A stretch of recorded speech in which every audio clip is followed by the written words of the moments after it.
پہ بھی چشم کرم میں میرے آقا کرنا بسم اللہ الرحمن الرحیم۔ اللہ تبارک و تعالی جل جلالہ نے اپنے محبوب کریم صلی اللہ تعالی علیہ وآلہ وسلم کو بہت ساری شانوں سے مالا مال فرمایا۔ ان میں سے ایک یہ بھی ہے کہ اپنی عطا سے اپنے محبوب کریم صلی اللہ علیہ وسلم کو علم غیب عطا فرمایا، اور پھر رسول کریم صلی اللہ تعالی علیہ وآلہ وسلم نے امت کو قیامت تک آنے والے جتنے بھی مسائل درپیش ہونے تھے، اللہ کے حبیب صلی اللہ علیہ وسلم نے اپنی امت کو آگاہ فرما دیا۔ ان میں ان تمام مسائل میں سے ایک مسئلہ یہ بھی تھا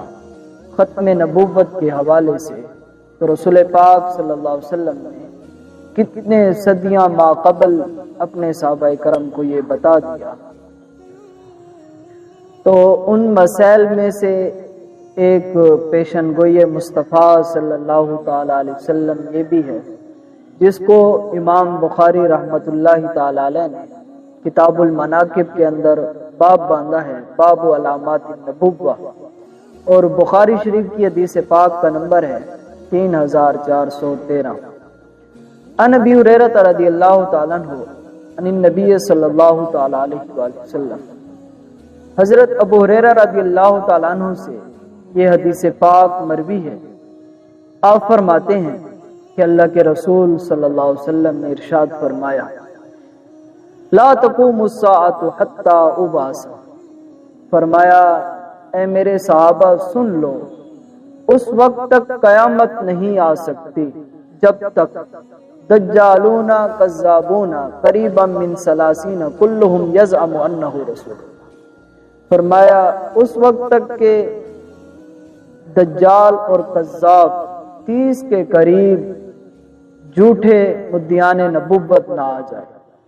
اور رسول پاک صلی اللہ علیہ وسلم نے فرمایا ہر ایک کا یہ دعویٰ ہوگا کہ میں نبی ہوں، لیکن فرمایا سن لو انا خاتم النبی، فرمایا میں محمد رسول اللہ صلی اللہ علیہ وسلم اللہ کا آخری رسول ہوں، فرمایا میرے بعد اور کوئی بھی رسول نہیں۔ اب اس حدیث مبارکہ میں اللہ کے رسول صلی اللہ تعالی علیہ وسلم نے جو پیشن گوئی فرمائی، اب سورج مشرق کے بجائے مغرب سے تو طلوع ہو سکتا ہے، لیکن فرمان مصطفیٰ صلی اللہ علیہ وسلم قیامت تک کے لیے جھوٹا نہیں ہو سکتا۔ میرے آقا صلی اللہ علیہ وسلم نے فرمایا قیامت تک، اس وقت تک قیامت نہیں آ سکتی جب تک کہ 30 کے قریب جھوٹے مدعیان نبوت اعلان نہ کریں، اور ہر ایک کا یہ دعویٰ ہوگا کہ ہم نبی ہیں، لیکن فرمایا میرے غلاموں یاد رکھنا میں اللہ کا آخری نبی بن کر اس کائنات میں تشریف لایا ہوں، اور میرے بعد نہ کوئی نبی آئے گا اور نہ کوئی رسول آئے گا۔ اور پھر اسی طرح کے الفاظ سنن ابو داؤد شریف کے اندر بھی موجود ہیں، کتاب الفتن کے اندر حدیث پاک کا نمبر ہے 4252، اور جامع ترمذی شریف کے اندر کتاب الفتن کے اندر یہ حدیث پاک موجود ہے، اور امام ترمذی رحمۃ اللہ تعالی علیہ نے اس حدیث پاک کا حکم بھی بیان فرمایا ھذا حدیث حسن صحیح، فرمایا یہ حدیث پاک اسناد کے لحاظ سے حسن بھی ہے اور صحیح بھی ہے۔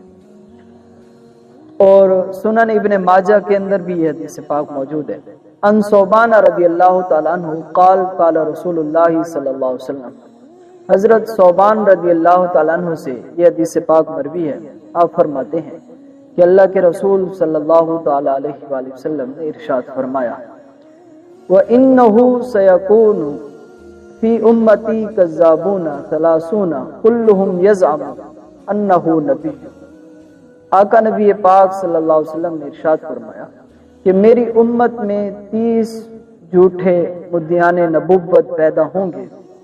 اور ہر ایک کا یہی دعویٰ ہوگا کہ میں نبی ہوں۔ آگے میرے آقا نبی پاک صلی اللہ علیہ وسلم نے فرمایا، میرے امتیوں یاد رکھنا قیامت تک کے لیے یہ میری بات کہ وہ انا خاتم النبی، فرمایا میں اللہ کا آخری نبی بن کر اس کائنات کے اندر تشریف لایا ہوں۔ اور آگے فرمایا لا نبی بعد، فرمایا میرے بعد اور کوئی بھی نبی نہیں۔ اور اسی طرح ایک اور حدیث مبارکہ ہے جس کو امام احمد بن حنبل نے اپنی مسند کے اندر روایت کیا ہے، اور وہاں حدیث پاک کا نمبر ہے 23,406، اور امام ابو نعیم نے حلیت الاولیاء کے اندر یہ حدیث پاک روایت کی ہے، اور امام دلمی نے مسند فردوس کے حوالے سے اس حدیث پاک کو لیا ہے۔ حدیث پاک کے راوی ہیں ان حذیفہ رضی اللہ تعالیٰ عنہ ان النبی صلی اللہ علیہ وسلم، حضرت حذیفہ بن یمان جو کہ رسول پاک صلی اللہ علیہ وسلم کے رازداں صحابی رسول صلی اللہ علیہ وسلم تھے، ان سے یہ حدیث پاک مروی ہے۔ فرمایا کہ آقا نبی پاک صلی اللہ علیہ وسلم نے مجھے کچھ یوں ارشاد فرمایا، فی امتی کذابون دجالون 27، فرمایا کہ میری امت میں سے 27 کذاب مرد جو مدعیان نبوت ہوں گے، جو جھوٹا نبوت کا دعویٰ کریں گے، اور ساتھ یہ بھی فرمایا وَمِنْهُمْ 4 نسوۃ، فرمایا کہ ان میں سے 4 عورتیں ہوں گی، وہ بھی کذاب اور جھوٹی ہوں گی، اور وہ بھی یہ دعویٰ کریں گی کہ ہم نبی ہیں۔ آقا نبی پاک صلی اللہ علیہ وسلم نے پھر امت کو اس بات کی بھی رہنمائی فرما دی، فرمایا کہ اگر کوئی عورت بھی نبوت کا دعویٰ کر دے پریشان نہ ہونا، سن لو وَأَنَا خَاتَمُ النَّبِيِّينَ، فرمایا کہ میں اللہ کا آخری نبی بن کر اس کائنات میں تشریف لایا ہوں، لا نبی بعد، اور سن لینا ہمیشہ پوری زندگی کے لیے قیامت تک کے لیے اب میرے بعد اور کوئی نیا نبی نہیں آئے گا، میں اللہ کی طرف سے آخری نبی بن کر اس کائنات میں تشریف لایا ہوں۔ سنن دارمی کے اندر حدیث پاک موجود ہے، مقدمے کے اندر حدیث پاک کا نمبر ہے 49، اور امام طبرانی رحمۃ اللہ تعالی علیہ نے اپنی مجمع الاوسط کے اندر یہ حدیث پاک روایت کی ہے، اور امام بخاری رحمۃ اللہ تعالی علیہ نے تاریخ الکبیر کے اندر یہ حدیث پاک روایت کی ہے۔ ان جابر بن عبداللہ رضی اللہ تعالیٰ عنہ، حضرت جابر بن عبداللہ رضی اللہ تعالیٰ عنہ سے یہ حدیث پاک مروی ہے، آپ فرماتے ہیں ان النبی صلی اللہ علیہ وآلہ وسلم قال، فرمایا اللہ کے رسول صلی اللہ تعالی علیہ وآلہ وسلم نے ارشاد فرمایا انا قائد المرسلین ولا فخر، فرمایا لوگو سن لو میں تمام انبیاء علیہ السلام کا قائد ہوں، ان تمام انبیاء علیہ السلام کا سردار ہوں، ولا فخر، اور اس بات پہ بھی مجھے فخر نہیں ہے، یہ رب کا مجھ پہ خاص کرم۔ اور دوسری وصف بیان فرمائی وانا خاتم النبیین ولا فخر، فرمایا کہ میں خاتم النبیین بن کے اس کائنات کے اندر تشریف لایا ہوں، ولا فخر، اور اس بات پہ بھی مجھے کوئی فخر نہیں۔ خاتم النبیین کا مطلب یہ کہ میرے بعد اب قیامت تک اور کوئی نیا نبی نہیں آئے گا، میں آخری نبی بن کے اس کائنات میں تشریف لایا ہوں، ولا فخر، فرمایا اس بات پہ بھی مجھے فخر نہیں ہے، یہ بھی اس پروردگار کا خاص مجھ پر کرم اور فضل ہے۔ اور پھر آگے رسول پاک صلی اللہ علیہ وسلم نے ارشاد فرمایا وَأَنَا أَوَّلُ شَافِعٍ وَمُشَفَّعٍ وَلَا فَخْرَ، فرمایا کہ کل قیامت کے دن میں سب سے پہلے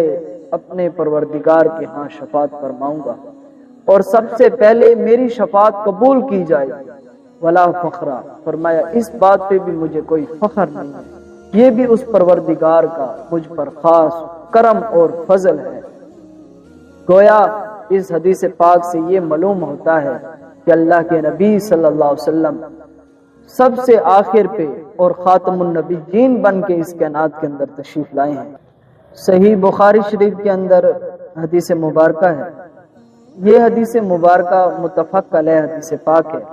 اور صحیح بخاری شریف کے اندر کتاب المناقب کے اندر حدیث پاک کا نمبر ہے 3341،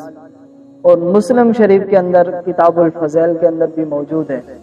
اور امام احمد بن حنبل رحمۃ اللہ تعالی علیہ نے اپنی مسند کے اندر اس حدیث پاک کو روایت کیا ہے، اور جامع ترمذی شریف کے اندر بھی یہ حدیث پاک موجود ہے، اور بھی سیاستہ کے مختلف کتب کے اندر حدیث پاک موجود ہے۔ آقا نبی پاک صلی اللہ تعالی علیہ وآلہ وسلم نے اپنے خاتم النبیین ہونے کی مختلف مثالوں کے ساتھ اپنی امت کو آگاہ فرمایا۔ ان میں سے ایک مثال یہ بھی ہے، عن ابی ہریرہ رضی اللہ تعالیٰ عنہ ان رسول اللہ صلی اللہ علیہ وسلم قال، حضرت ابو ہریرہ رضی اللہ تعالیٰ عنہ سے یہ حدیث پاک مروی ہے، آپ فرماتے ہیں کہ اللہ کے رسول صلی اللہ علیہ وسلم نے ارشاد فرمایا، ان مثلی و مثل الانبیاء من قبلی کمثل رجل بنا بیتا، فرمایا کہ لوگوں سن لو، میری مثال اور مجھ سے ماقبل انبیاء علیہ السلام کی مثال اس طرح ہے نے کوئی گھر تعمیر کیا ہو، گھر کو بنایا ہو، اس کی خوبیاں کیا ہو وہ بھی حدیث پاک میں موجود ہے۔ فَأَحْسَنَهُ وَأَجْمَلَهُ، وہ حسین و جمیل ہو اور خوبصورت ہو، إِلَّا مَوْضِعِ لَبَنَةٍ مِّن زَوَائِدٍ، فرمایا کہ اس شخص نے پورا گھر بہت حسین و جمیل بنایا ہو، لیکن اس کے ایک گوشے کے اندر ایک اینٹ کی جگہ جو ہے اس نے خالی چھوڑ دی ہو، فرمایا فجعل الناس یطوفون بہ ویعجبون لہ یقولون، فرمایا کہ جو لوگ بھی اس گھر کو دیکھنے کے لیے آئیں تو وہ تعجب کی نگاہ سے پورے گھر کو دیکھیں اور پورے گھر کی تعریف بیان کریں، لیکن تعجب کی نگاہ سے اس سے پوچھیں کہ یار پورا گھر بڑا حسین و جمیل ہے، لیکن یہاں ایک اینٹ کی جگہ کیوں چھوڑ دی ہے؟ تو رسول پاک صلی اللہ علیہ وسلم نے فرمایا ہلا وضعت هذه اللبن، وہ لوگ یہ کہیں کہ یہاں اینٹ کی جگہ کیوں خالی بچی ہوئی ہے؟ تو رسول پاک صلی اللہ تعالی علیہ وآلہ وسلم نے فرمایا فانا اللبنۃ، فرمایا میں وہی آخری اینٹ ہوں، وانا خاتم النبیین، اور میں آخری نبی ہوں۔ فرمایا کہ میرے آنے کے بعد محل نبوت جو ہے وہ تکمیل ہو چکا، اور نبوت کا جو دروازہ تھا وہ ہمیشہ کے لیے بند ہو گیا، اب میرے بعد اور نیا کوئی بھی نبی نہیں۔ اور پھر مسلم شریف کے اندر یہی حدیث مبارکہ کے کچھ یوں الفاظ ہیں، وہاں حدیث پاک حضرت جابر رضی اللہ تعالیٰ عنہ سے مروی ہے، آپ فرماتے ہیں قال قال رسول اللہ صلی اللہ علیہ وسلم، فرمایا اللہ کے رسول صلی اللہ علیہ وسلم نے ارشاد فرمایا فانا موضع اللبنۃ، فرمایا میں وہی آخری اینٹ کی جگہ ہوں، جئت وختمت الانبیاء، فرمایا میری آمد کے بعد اب انبیاء علیہ السلام کا جو سلسلہ تھا وہ اختتام پذیر ہو گیا۔ صحیح مسلم شریف کے اندر حدیث مبارکہ ہے، حدیث پاک کا نمبر ہے 523، اور جامع ترمذی شریف کے اندر بھی یہ حدیث پاک موجود ہے، اور ابو یعلا نے اپنی مسند کے اندر بھی یہ حدیث پاک روایت کی ہے۔ عن ابی ہریرہ رضی اللہ تعالیٰ عنہ ان رسول اللہ صلی اللہ علیہ وسلم، حضرت ابو ہریرہ رضی اللہ تعالیٰ عنہ سے یہ حدیث پاک مروی ہے، آپ فرماتے ہیں کہ اللہ کے رسول صلی اللہ تعالی علیہ وآلہ وسلم نے ارشاد فرمایا قال فضلت علی الانبیاء بست، فرمایا کہ اللہ تبارک و تعالی نے مجھے 6 ایسی فضیلتیں عطا فرمائی جو مجھ سے ماقبل انبیاء علیہ السلام کو نہیں عطا فرمائی، مجھے ان میں سے خاص مجھ پر کرم فرمایا گیا۔ ان میں سے پہلی فضیلت یہ ہے وہ اوتیت جوائم القلم، فرمایا کہ مجھے جوائم قلم سے مالا مال فرمایا گیا، میرے ایک ایک جملے کے اندر لاکھوں کروڑوں راز پوشیدہ ہیں اگر کوئی عمل کر لے۔ فرمایا کہ روب کے ساتھ میری مدد کی گئی، اور پھر چوتھی فضیلت یہ کہ مال غنیمت کو میری امت کے لیے حلال کیا گیا، اور پھر 5ویں فضیلت یہ ہے کہ وجعلت لی الارض طہورا ومسجدا، فرمایا مجھ سے ماقبل انبیاء علیہ السلام کے لیے ایک عبادت کی خاص اور مخصوص جگہ ہوا کرتی تھی، لیکن میری وجہ سے اللہ تبارک و تعالی نے پوری زمین کو، پوری کرۂ ارض کو مسجد اور پاک بنا دیا، یہ خاص مجھے فضیلت عطا فرمائی گئی۔ وَأُرْسِلْتُ إِلَى الْخَلْقِ كَافَّةً، فرمایا کہ مجھے پوری انسانیت کے لیے نبی اور رسول بنا کر مبعوث فرمایا گیا۔ اور پھر چھٹی فضیلت یہ ہے وَخُتِمَ بِهِ النَّبِيُّونَ، فرمایا کہ مجھے آخری نبی بنا کر اس کائنات کے اندر مبعوث فرمایا گیا ہے۔ فرمایا میرے بعد اب قیامت تک اور کوئی نیا نبی نہیں۔